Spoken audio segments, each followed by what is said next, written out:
Hello guys, പുതിയൊരു വീഡിയോയിലേക്ക് എല്ലാവർക്കും സ്വാഗതം.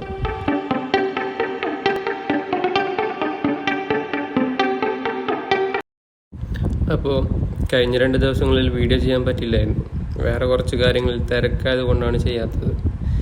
ഇനി മുതൽ എല്ലാ ദിവസവും വീഡിയോ ചെയ്യാൻ ഞാൻ ശ്രമിക്കാം. നിങ്ങളുടെ സപ്പോർട്ടും കൂടി ഉണ്ടാവണം. നിഫ്റ്റിയിലിപ്പോൾ ഒരുപാട് താഴെയാണ് ലെവൽസൊക്കെ വരുന്നത്. ഡൗൺ സൈഡ് ലിക്വിഡിറ്റീസൊക്കെ ഉള്ളത് താഴെയാണ്. 24,140, 24,296, 24,497 ഇതൊക്കെയാണ് അപ്പ് സൈഡിലോട്ട് നോക്കാൻ പറ്റിയ ഏരിയാസ് ഉള്ളത്. പിന്നെ ഡൗൺ സൈഡിലോട്ട് നോക്കാൻ പറ്റിയ ഏരിയ ഉള്ളത് 24,978ഉം 25,237 ബാങ്ക് നിഫ്റ്റിയിലാണെങ്കിൽ ഒരുപാട് താഴെയാണ് ലിക്വിഡിറ്റീസ് വരുന്നത്. 51,701 ഒരു ലിക്വിഡിറ്റി വരുന്നത്. പിന്നുള്ളൊരു ലിക്വിഡിറ്റി 52,851. ഇതാണ് റീസെൻ്റ് ആയിട്ടുള്ളൊരു ലിക്വിഡിറ്റി ഉള്ളത്.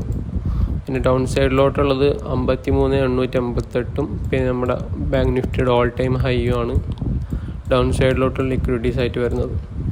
അപ്പോൾ ഈ ലെവൽസൊക്കെയാണ് ഞാൻ നാളെ പ്രിഫർ ചെയ്യുന്നത്. നിങ്ങൾക്ക് ആപ്പ് സ്റ്റോക്സിൽ പുതിയൊരു ഡിമാറ്റ് അക്കൗണ്ട് തുടങ്ങാനുള്ള ലിങ്ക് ഞാൻ ഡിസ്ക്രിപ്ഷനിൽ ഇടുന്നുണ്ട്, ചെക്ക് ചെയ്യുക.